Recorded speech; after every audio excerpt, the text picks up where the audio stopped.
Hello dear students, total English के नए video में आप सबका स्वागत है।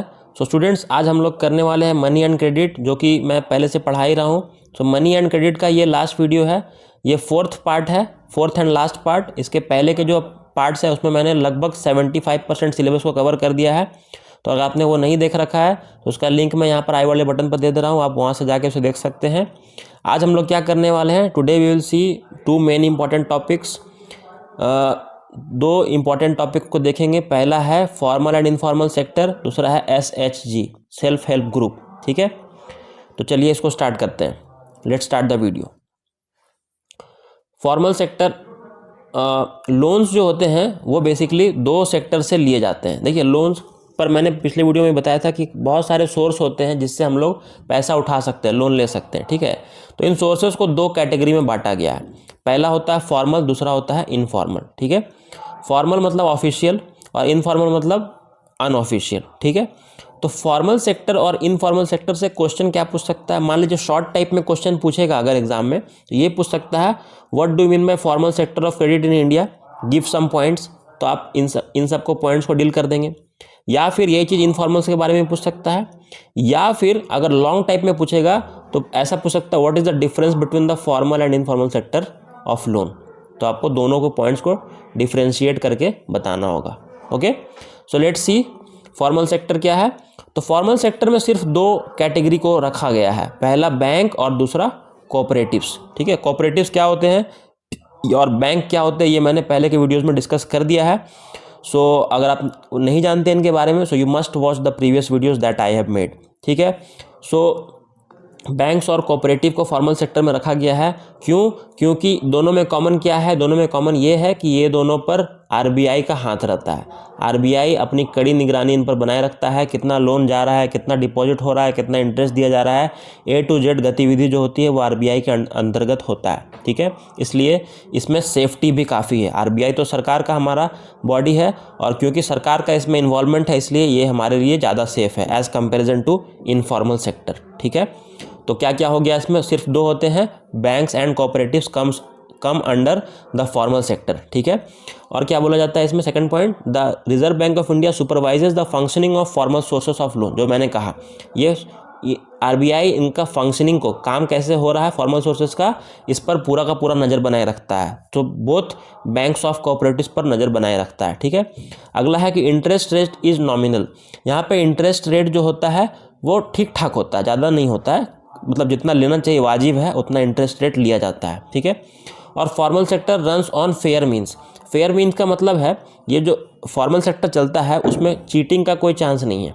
ठीक है, कोई आपको चीट नहीं कर सकता है।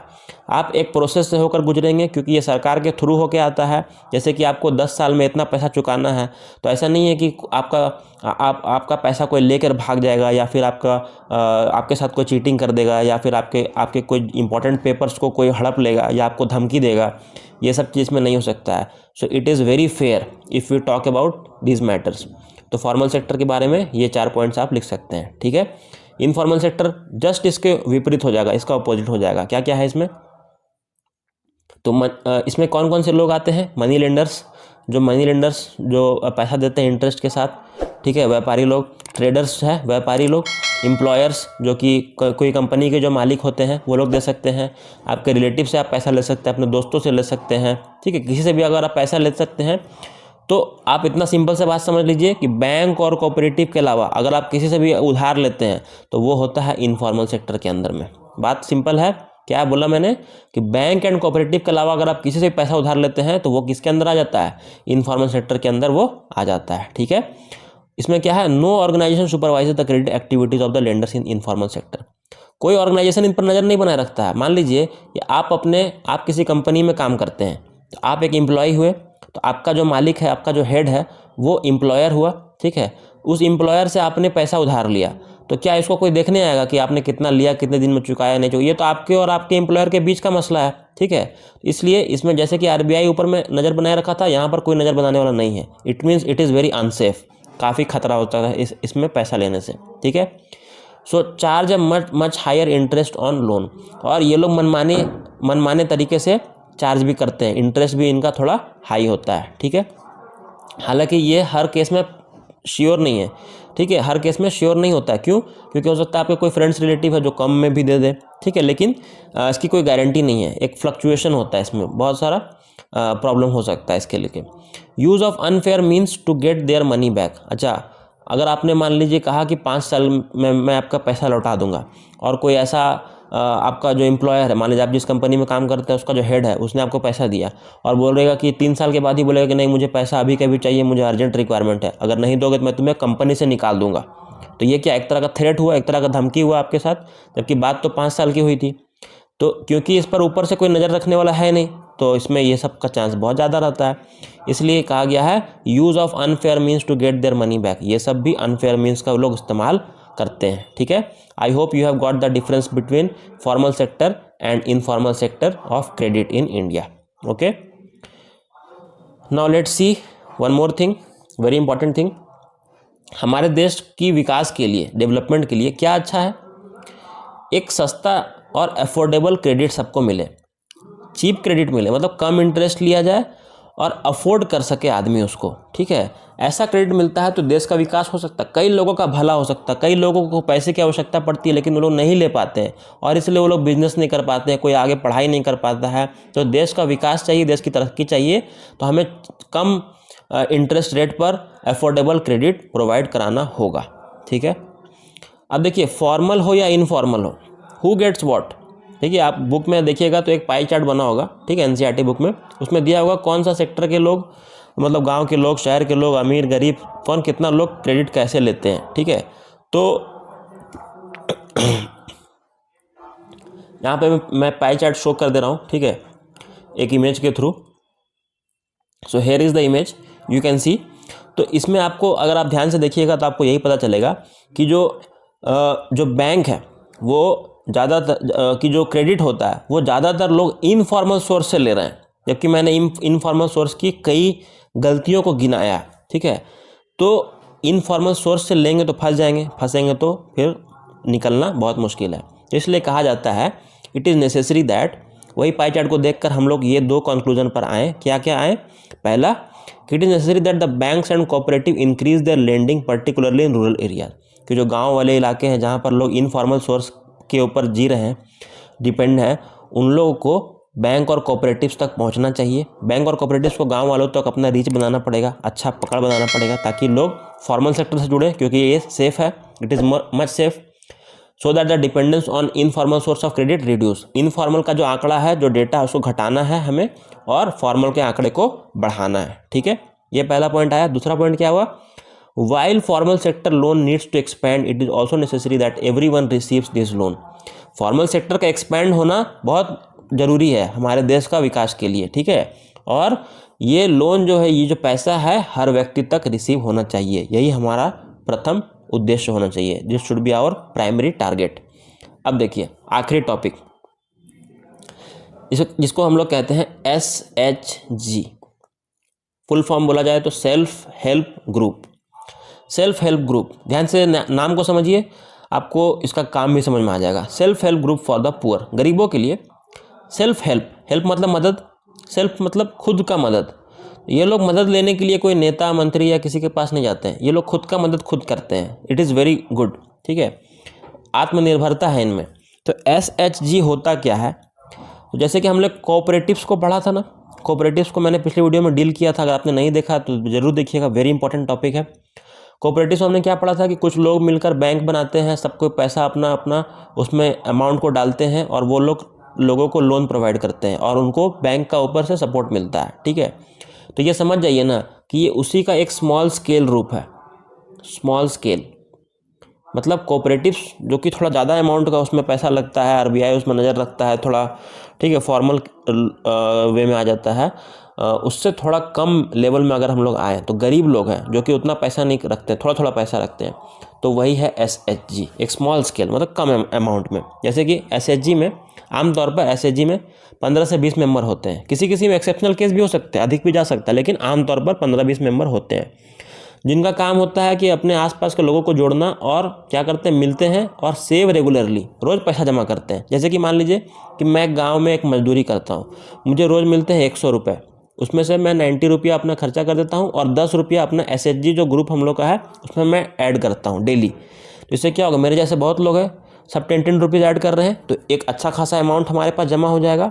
वो जो अमाउंट जमा हो जाएगा, अब वो किसी व्यक्ति को गाँव में तबीयत खराब हो गया, उसको पैसे की ज़रूरत पड़ गई, या किसी को अपने बेटे का एडमिशन कराना, उसको पैसे की ज़रूरत पड़ गई, तो उसी पैसा में से बोलेगा कि मुझे दे दीजिए कुछ समय के लिए, मैं उस लोन को चुका दूंगा। तो ये क्या हुआ, मदद करने के लिए लोगों के पास एक काफ़ी अच्छा साधन हो गया। ठीक है, यही होता है SHG। यूजुअली इसमें महिलाएं ज़्यादा बढ़ चढ़ कर हिस्सा लेती हैं। ठीक है, the idea is to organise rural poor in particular women. गांव में जो गरीब लोग हैं, खास करके जो महिलाएं हैं, ये लोग इसमें सहभागी होती हैं सेल्फ हेल्प ग्रुप SHG में। एंड पूल मतलब कलेक्ट करती हैं अपने सेविंग्स को, अपने बचे हुए एक्स्ट्रा पैसे के, जैसे कि कोई 25 रुपये से लेकर 100 रुपये तक भी पर डे का देता है। ठीक है, तो आपको अमाउंट सुन के ही लग रहा होगा कि थोड़ा स्मॉल स्केल है, कम अमाउंट इसमें जमा होता है। तो वो लोग they can take small loans from the group itself to meet their needs, और बाद में ये लोग अपने ज़रूरत को पूरा करने के लिए यहाँ से लोन उठा सकते हैं, लोन ले सकते हैं। The group charges interest on this loans but it is still less than the money lender charges. जितना मनी लेंडर लोग अनाप शनाप पैसा लेता है, जितना इंटरेस्ट लेता है, उससे कम इंटरेस्ट में ये लोग पैसा लोन प्रोवाइड करते हैं, इंटरेस्ट कम रखते हैं। ठीक है, excuse me. After a year or 2, if the group is regular in savings, it becomes eligible for availing loan from the bank। ठीक है, अगर रेगुलर सेविंग हो रहा है तो वहाँ से क्या होता है, वो लोन लेने के लिए एलिजिबल हो सकता है। 1-2 साल से कोई जमा कर रहा है, कोई कर रहा है, तो बोलेगा ठीक है मुझे लोन चाहिए, तो उसको लोन भी मिल जाएगा। ठीक है, it also creates self employment opportunity for members. अब मान लीजिए किसी को एम्प्लॉयमेंट, रोजगार चाहिए, तो रोजगार करने के लिए जैसे कि मान लीजिए कि लोगों को टोकरी बनाना, बास्केट मेकिंग करना है, तो उसके लिए बैम्बू लीफ चाहिए, बांस के जो अलग अलग पत्तियाँ होती है वो सब चाहिए, तो मार्केट से खरीदना पड़ेगा, उसके लिए पूंजी लगेगी, कैपिटल लगेगा। वो कैपिटल उसके पास नहीं है तो क्या करेगा, लोन लेगा यहाँ से। तो इस तरह से आप क्या देख रहे हैं, लोन लेकर वो अपना काम शुरू कर देगा, तो एक तरह का रोजगार बना उनके लिए। तो ये काफ़ी हेल्पफुल साबित होता है, specially for the poor people who lives in the rural areas, गाँव में रहने वाले गरीब लोग। ठीक है, SHG का उद्देश्य समझ में आ गया आपका क्या है, गरीबों का उत्थान करना पैसे की मदद से। ठीक है, ये चैप्टर ख़त्म होने को चला। क्या क्या चीज़ों के लिए लोन दिया जाता है, जैसे कि किसी को बीज खरीदना है, buying seeds, fertilisers, raw materials like bamboo, cloth, housing materials for acquiring assets like sewing machine, handlooms, cattle. किसी को सिलाई करना है तो उसके लिए सीविंग मशीन चाहिए। ठीक है, कैटल, किसी को मान लीजिए कि पशुपालन करना है तो उसको कैटल खरीदना, उसके लिए पैसा चाहिए। तो इस तरह के छोटे मोटे जो गांव के लोकल जो लोग काम करते हैं, वो सब कामों के लिए इनको पैसा प्रोवाइड कराया जाता है। किससे, SHG के मदद से। ठीक है, SHG का एग्जाम्पल आपको देना होगा तो बांग्लादेश में एक बैंक है जिसका नाम है ग्रामीण बैंक ऑफ बांग्लादेश। ठीक है, ग्रामीण बैंक बांग्लादेश का जो है वो काफ़ी फेमस हो गया SHG के नाम से, क्योंकि उसमें धीरे धीरे बढ़ते बढ़ते कई लोगों ने इन्वेस्ट किया पैसा, और 1970 में ये शुरू हुआ था। उस वक्त सिर्फ कुछ ही लोग इसके मेंबर थे, आज वहाँ के 9 मिलियन लोग इसके मेंबर हैं। ठीक है, 9 million, you just think about the number. और वहाँ के 81,600 गांव जो है बांग्लादेश के, वो इसका एक हिस्सेदार है। ठीक है, तो ये पूरा ऑल ओवर द कंट्री ये इसका स्केल बढ़ गया। ठीक है, तो ये जो है प्रोफेसर मोहम्मद यूनिस, वो इस बैंक के फाउंडर थे। उनको नोबेल प्राइज़ फॉर पीस दिया गया था 2006 में। ठीक है, in the year 2006 he received the Nobel prize for piece for because he was the founder of this Grameen Bank. So it was a very noble cause. It helped a number of people, million of people were helped. So that for that noble cause he received the Nobel Prize for Peace. ठीक है, question पूछेगा SHG को बताना है तो इन सब points को deal कर दीजिए। एग्जांपल में ये वाला दे दीजिए। SHG और कोऑपरेटिव का डिफरेंस बिटवीन भी पूछा जा सकता है, what is the difference between SHG and cooperatives. तो उसके लिए कोऑपरेटिव जरूर देखिएगा आई बटन पे क्लिक करके, और उसके बाद आप लोग उसको कंपेयर करके अपने आंसर को बना सकते हैं। ठीक है, तो students congratulation, the chapter is over, we can move to the next chapter. So let's see, English का कोई चैप्टर मैं पिक करता हूँ जिसको मैं स्टार्ट करूँगा। ठीक है, तो next video will be from English literature. Okay, do like the video, subscribe to my channel and share it to your friends. Thank you so much.